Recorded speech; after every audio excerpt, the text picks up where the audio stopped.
Hey everyone, Tyler from Duelcaster here. Just about everyone who's played Magic for any length of time has heard of the Commander format, also known as EDH or Elder Dragon Highlander.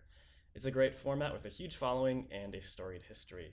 But have you ever tried to play your multiplayer Commander deck against your friend, one-on-one?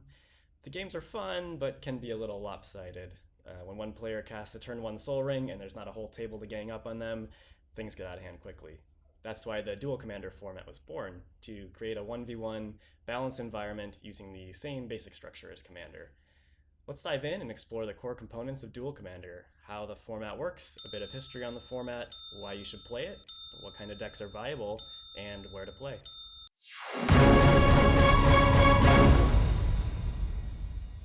Okay, Duel Commander is also sometimes referred to as French EDH because it got its start in France in 2007 after Kevin Desprez, a high-level judge, brought the EDH format over to France and popularized it there. For whatever reason, the idea of 1v1 Commander really appealed to the Frenchies. Maybe they just don't have that many friends or something. Anyway, how does this dang thing work exactly? Well, if you played Commander, you already know about 95% of the rules.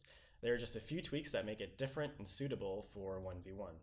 I'm going to assume that you're familiar with the rules of multiplayer Commander. If not, click on the link in the video description for the full rules breakdown.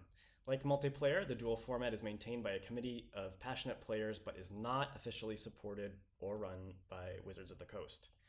The biggest difference between Duel and multiplayer Commander is life totals. In Duel, your starting life total is 20, just like in a standard game of Magic. As a kind of corollary to this, you cannot win by dealing 21 points of combat damage with your commander. This rule is just not necessary after the life total change, barring some life gain by your opponent. I'm looking at you, Karlov. The second difference is that there's a completely different ban list. I'm not going to go over all the differences, but there's a link to the ban list in the video description. Most of the cards that give an extreme early game advantage are banned, such as Soul Ring and Mana Crypt. On the flip side, a lot of the expensive haymakers that are banned in EDH are totally legal in Duel. So dust off those Prime Times and Gerselbrands, guys. Cards that are banned as commanders are also not necessarily banned in your main deck, aka your 99. In fact, at the time this video is released, none of the banned commanders are illegal to play in your 99. That's really it. It's really a piece of cake, especially if you already play Commander.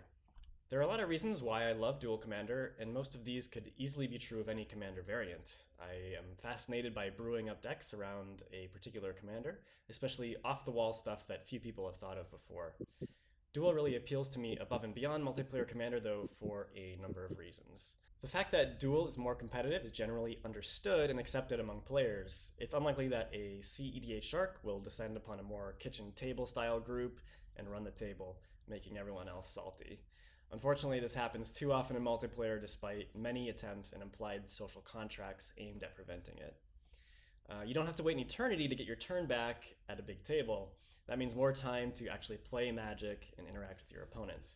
Aggressive strategies are actually viable in Duel, whereas winning through combat damage in multiplayer is not considered competitive due to the whopping 120 damage you'd have to deal to 3 of your opponents in a 4-player pod.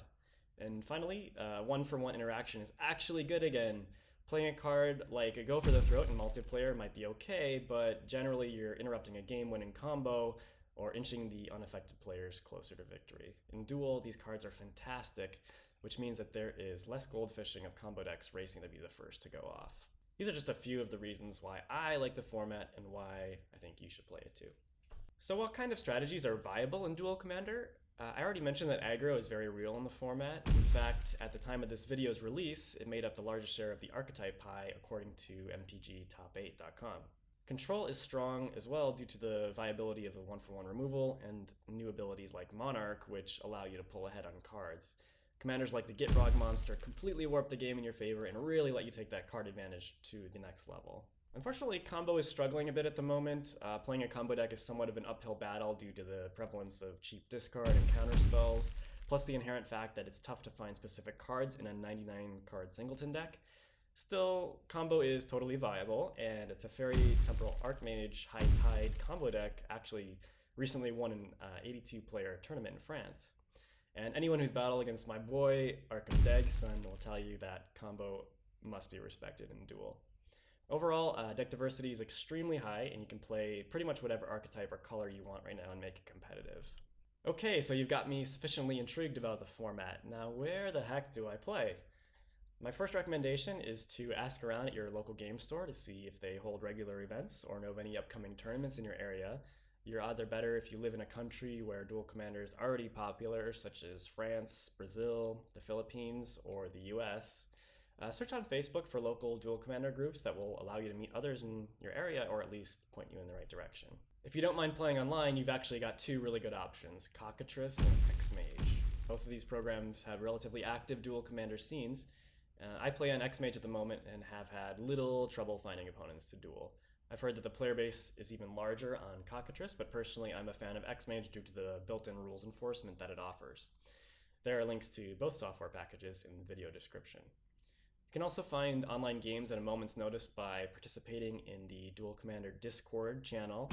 This is also a great way to bounce brewing ideas off of other community members, and there's an invite link to that channel in the video description as well.